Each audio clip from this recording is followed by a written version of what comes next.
नमस्कार दोस्तों, आप सभी का स्वागत है हमारे इस आदि सागर यूट्यूब चैनल में। एक सियार ने बताया, चाहे कलेजा निकाल कर दे देना, यह 3 लोग कभी अपने नहीं होते। दर्शक बंधुओं, आज की जानकारी बहुत ही महत्वपूर्ण है, आपके जीवन में बहुत उपयोगी होने वाली है। मित्रों, प्राचीन समय की बात है, किसी नगरी में कीर्तभान नाम का राजा राज करता था। उस राजा के महल के पास एक सुंदर सा देवराज इंद्र के नंदन वन की तरह बगीचा था। उस बगीचे में अनेकों तरह के फल और फूल वाले पेड़ खड़े थे, जिन पर बात भांत के फल लगते थे। राजा के बगीचे में एक विचित्र पेड़ भी था, जिस पर सोने के फल लगते थे। राजा ने उस पेड़ की सुरक्षा के लिए कई सिपाही लगा रखे थे, ताकि कोई भी उस पेड़ से फल तोड़कर चुराकर ना ले जाए। माली भी उसकी हर समय देखभाल करता था। माली रोजाना शाम को उस पेड़ के फल गिनकर सोता था और सुबह होने पर फिर उन्हें गिनता था।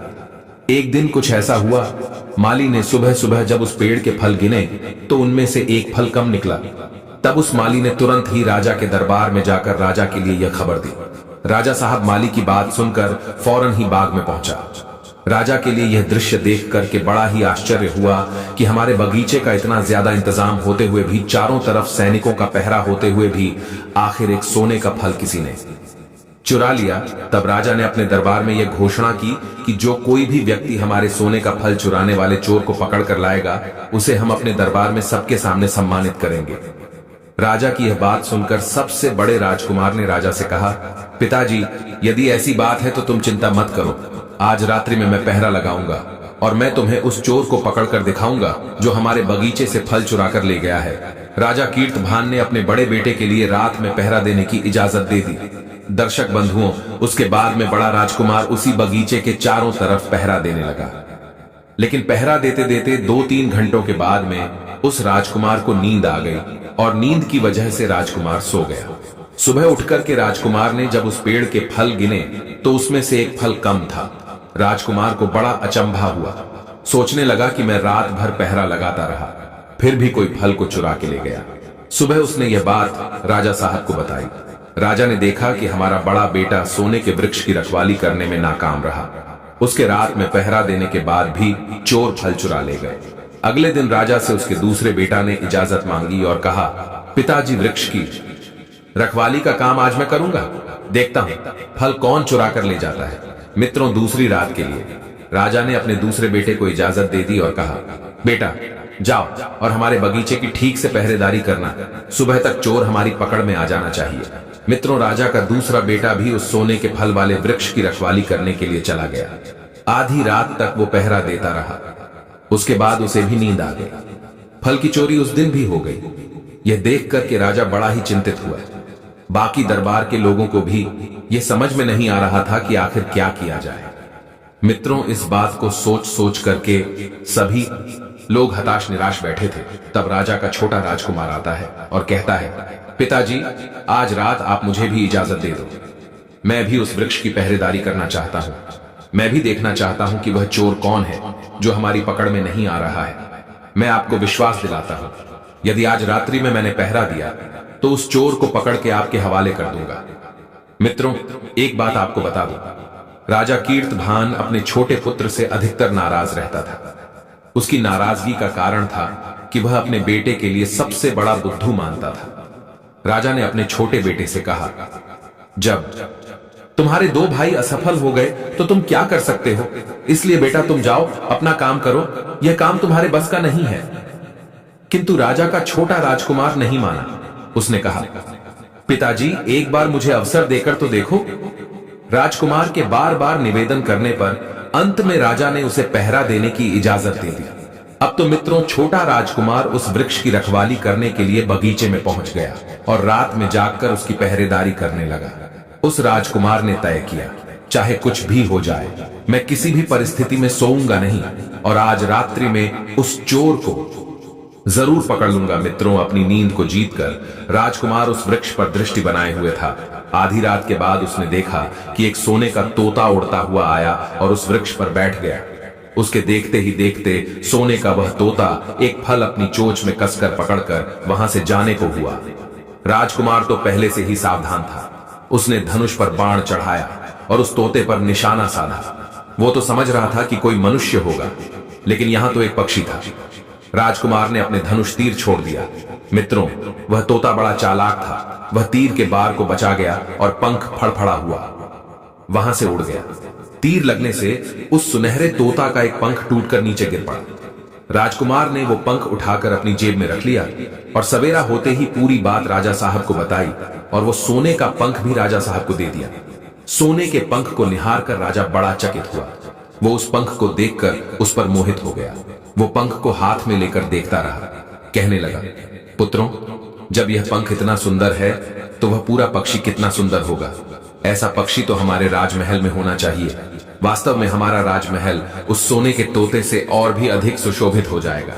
राजा ने फौरन अपनी मन की इच्छा बताई और बोला, पुत्रों, अब मैं यह चाहता हूं कि उस तोता को कोई पकड़ कर लाए। राजा की बात सुनते ही सबसे पहले राजा का बड़ा लड़का इस काम के लिए तैयार हुआ और बोला, पिताजी, मैं लाऊंगा उस तोते को ढूंढकर। इस प्रकार उस सुनहरे तोते को ढूंढने के लिए राजा कीर्तभान का बड़ा बेटा जंगल की ओर चल दिया। जंगल में पहुंचने के बाद बड़े राजकुमार ने देखा कि एक वृक्ष के नीचे बैठा एक सियार आराम कर रहा था। सियार को देखकर राजकुमार ने धनुष पर तीर चढ़ाया और सियार के ऊपर छोड़ने ही वाला था। तभी उसी समय सियार ने चिल्लाकर कहा कि हे राजकुमार, आप मुझे मत मारो। मुझे पता है कि तुम सोने के तोता की खोज में निकले हो। यदि तुम मेरी राय मानो और मेरे बताए हुए रास्ते पर चलो तो तुम अपने काम में सफल होकर लौटोगे। तुम इसी रास्ते पर सीधे चले जाओ। आगे जाने पर तुम्हें एक गांव से पहले 2 गुफाएं मिलेंगी। उनमें से एक गुफा बहुत ही सुंदर सजी धजी दिखाई देगी, जो दिखने बड़ी लुभावनी होगी। दूसरी गुफा उबड़ खाबड़ झाड़ झंकर से युक्त होगी। लेकिन तुम उस सुंदर गुफा में प्रवेश मत करना। तुम उस झाड़ियों से युक्त गुफा में प्रवेश कर जाना।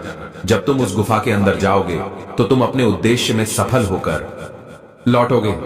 सियार की बात सुनकर राजकुमार ने सोचा, जरूर यह सियार मुझे मूर्ख बनाकर किसी गलत स्थान पर पहुंचाना चाहता है। मुझे इस धूर्त सियार की बातों में नहीं आना चाहिए। अब तो राजकुमार ने उस सियार को डांटते हुए कहा, अरे धूर्त सियार, तू मुझे बेवकूफ बना रहा है। मैं तेरी बातों में नहीं आऊंगा। मुझे तेरी मदद और सलाह की कोई जरूरत नहीं, भाग जा। यहां से इतना कहने के बाद राजकुमार ने धनुष से तीर उस सियार के ऊपर छोड़ दिया। लेकिन वह चालाक सियार राजकुमार के तीर से बचकर भाग गया। मित्रों, उसके बाद राजकुमार ने आगे को प्रस्थान किया। चलते चलते वह एक नगर के पास पहुंचा तो उसने देखा कि सचमुच वहां 2 गुफाएं थी। उनमें से एक गुफा बड़ी ही साफ सुथरी और सुंदर लग रही थी। गुफा के अंदर से लोगों के नाचने गाने की आवाजें आ रही थी। उस सुंदर गुफा को देखकर राजकुमार के मन में भी उसके अंदर जाने की इच्छा हुई। राजकुमार जाते ही जाते उस सुंदर सी गुफा में जाकर ठहर गया। गुफा में पहुंचने के बाद वह भी उस नाच गान में शामिल हो गया। वो यह भूल गया कि वो एक सोने के तोता की तलाश में निकला था। इस प्रकार उसे कई दिन बीत गए ना तो उसने उस तोते की तलाश की और ना ही वो अपने घर लौटा। तब राजा कीरतभान ने अपने दूसरे बेटे को आदेश दिया कि बेटा, तुम्हारा बड़ा भाई भी अभी तक लौट कर नहीं आया है। सोने के तोता की तलाश करने के लिए गया था। अब तुम जाओ और उस तोते की तलाश करके आओ। राजा की आज्ञा पाकर राजा का दूसरा बेटा जंगल के लिए चल दिया। जंगल में पहुंचा तो उसे वही सियार मिल गया जो उसके बड़े भाई को मिला था। वही बातें सियार ने उस दूसरे राजकुमार से भी कही, लेकिन दूसरे राजकुमार ने भी अपने भाई की तरह सियार की बात नहीं मानी और चलते चलते वो भी उसी सुंदर गुफा के अंदर चला गया और उस गुफा में हो रहे नाच गान में व्यस्त हो गया।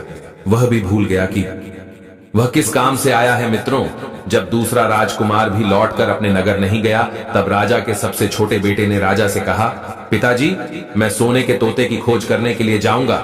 राजा ने कहा, बेटे, जब तुम्हारे 2 भाई उस तोते को नहीं तलाश कर पाए तो तुम क्या कर पाओगे, इसलिए तुम शांत घर में बैठो। राजा के बार बार मना करने के बाद भी छोटा राजकुमार जिद करने लगा। तब मजबूर होकर राजा ने उसे जाने की इजाजत दे दी। मित्रों, अपने भाइयों की तरह छोटा राजकुमार भी घोड़ा लेकर निकल पड़ा। जंगल में पहुंचने पर उसे भी वही सियार मिलता है। राजकुमार ने अपना धनुष बाण लिया और सियार पर तान दिया। सियार ने कहा, हे राजकुमार, तुम मुझे मत मारो, मैं तुम्हारे बहुत काम आऊंगा। यदि तुम मेरी बात मानोगे तो तुम अपने उद्देश्य में सफल होकर लौटोगे। मित्रों, उस राजकुमार ने सियार की बातों को बड़े ध्यान से सुना और कहा, ठीक है, आप जैसा बताओगे मैं वैसा करूंगा और मैं तुम्हें अब नहीं मारूंगा। तब खुश होकर के सियार कहता है, हे राजा की बेटे, तुम मुझे बहुत अच्छे इंसान मालूम पड़ते हो, क्योंकि तुमने मेरी बातों का मजाक नहीं उड़ाया और मुझ पर तीर भी नहीं चलाया। मैं तुमसे इसी बात से प्रसन्न हूं। मुझसे जितनी हो सकेगी मैं तुम्हारी मदद करूंगा। चलो मैं तुम्हें उस गुफा तक पहुंचा देता हूं। आओ और मेरी पीठ पर बैठ जाओ। इस प्रकार वो सियार अपने आकार को और बड़ा कर लेता है। राजकुमार उसके ऊपर सवार हो गया। राजकुमार के बैठते ही वो सियार एकदम से हवा में उड़ने लगा और थोड़ी ही देर में उस जंगल और पहाड़ों को पार करता हुआ उसी नगरी में जा पहुंचा। वहां उसे 2 गुफा दिखाई दी। तब राजकुमार ने उस सियार की बात मानकर उस पुरानी गुफा में ही डेरा डाल दिया और वही अपने रहने का स्थान बना लिया। वहीं थोड़ी दूर पर बहुत सुंदर सी दिखने वाली भी गुफा थी, पर छोटा राजकुमार उसके लोभ में नहीं आया। वो उस गुफा में नहीं गया। रात भर विश्राम करने के बाद सवेरा होने पर राजकुमार आगे को चल देता है। वहां से कुछ दूरी तय करने पर उसे वही सियार फिर मिल जाता है। तो उसने राजकुमार से कहा, हे राजकुमार, अब मैं तुम्हारे लिए बताता हूं कि अब यहां से आगे तुम्हें क्या करना है। तुम यहां से सीधे चलते रहो। आगे चलने पर तुम्हें बहुत ही सुंदर महल मिलेगा, जिस महल की हर समय सिपाही लोग पहरेदारी करते हैं। तुम उन सिपाहियों से मत डरना और सीधे उस महल के अंदर चले जाना, क्योंकि वह सिपाही इस समय सो रहे होंगे। तुम निश्चिंत होकर के उस महल के अंदर चले जाना और उस महल के कमरों को पार करते हुए उस जगह पर पहुंच जाना जहां पर लोहे के एक मामूली से पिंजड़े में सोने का तोता बंद है। तुम उस तोते को पिंजरे समेत उठाकर महल के बाहर ले आना। लेकिन तुम एक बात ध्यान रखना, उस सोने के तोते के पास में एक बहुत सुंदर सा हीरे जवाहरातों से जरा हुआ पिंजड़ा भी रखा होगा। तुम भूलकर भी उस तोते को उस पिंजड़े में मत रखना। यदि तुम उस लोहे के पिंजड़े में से तोते को निकालकर उस हीरे जवाहरात से जड़े हुए पिंजड़े में रखने की कोशिश करोगे तो तुम बहुत बड़ी मुसीबत में फंस जाओगे। मित्रों, इतना कहने के बाद फिर से उस सियार ने राजकुमार को अपनी पीठ पर बिठाया और थोड़ी ही देर में राजकुमार उस महल के पास में पहुंचा दिया। राजकुमार ने उस महल के पास में जाकर देखा कि वास्तव में उस महल के पहरेदार जो सिपाही थे वह गहरी नींद में सो रहे थे। वह बिना डरे ही सीधे महल में घुस गया और थोड़ी देर बाद उसी जगह पर जा पहुंचा जहां पर सोने का तोता पिंजड़े में बंद था और उस तोते के पिंजड़े के पास में 3 सोने के फल भी पड़े थे। राजकुमार उन्हें देखते ही पहचान गया कि यह फल मेरे ही बगीचे से चुराए हुए हैं। राजकुमार को सोने का तोता बहुत ही सुंदर लगा। वह बड़े गौर से उसे देख रहा था।